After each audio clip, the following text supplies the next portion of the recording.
All right, so this is my first video on getting started with intermittent fasting. And this is for those who struggle, because I have struggled. I know some folks can do it at the drop of the hat and have done it for years, but sometimes it can be hard, especially if you have gone to food for a source of comfort through the years, and if you have a season of like high anxiety or whatnot. So that would be me. And I know there are other sources of comfort. I pray and I worship and all of that. There's a little bit of stuff that I still want to hold on to. So I'm working through that and journaling, and so I've started. So I think I've done like 4 or 5 days, and this is also kind of like a journal for me to process what I'm learning and any tips that I have that might help someone else who has trouble with it and struggles. So I have tried 9 to 5, and I've tried 12 to 8, and I've tried 11 to 7, and that's a 16-8 rule. I know there's lots of ways to do it, but that seems to work for my lifestyle.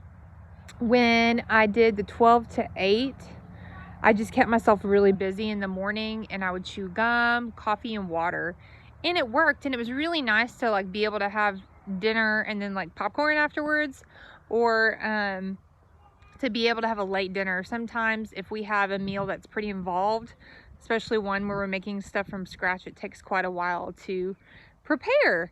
So I have really enjoyed that. Sometimes if I didn't get enough food the day before, I get super hungry early, and weekends are probably the hardest because social eating, right? So family breakfast time in the morning, and then wanting to relax and have family dinner time together. So what I figured out is 9 to 5 seems to be the most practical for even weekends. And if it's a day that it just doesn't work, I know it doesn't fit the science of it, but it fits one of the other reasons I'm doing it, to help with my emotions, to try to fast lunch, or to just have an off day and not give up.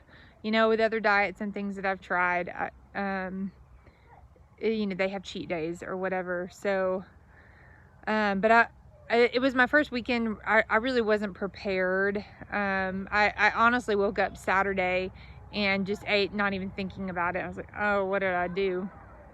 And then just had communication with your family is huge, and then planning, or whoever you eat, you know, your meals with, and having that vision where you think ahead of time is super helpful. So why am I doing this? For my health, for my emotions, and to have that space to reflect. The days that I've not eaten in the morning, it's kind of like there's that little bit of uncomfortable place, right? And it wasn't as hard as I thought it was going to be. For like a year, I would want to start and I wouldn't. I'm like, it's just too hard. It's just too hard. It's just too hard. Just to put that thought aside and say, well, what if I try? And I've done I had 2 natural babies. Like, I've done many hard things, and the hard passes, right? You just replace the hard with some other thought.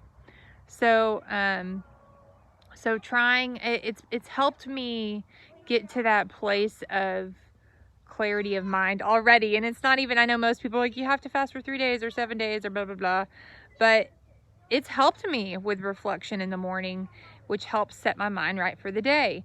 You know, and it's not for everybody, but it seems to be the thing that is going to help me with better food choices and pausing to take the time. It's almost like a form of self-care, caring enough about yourself to give yourself that space to reflect, especially when if a lot of people depend on you.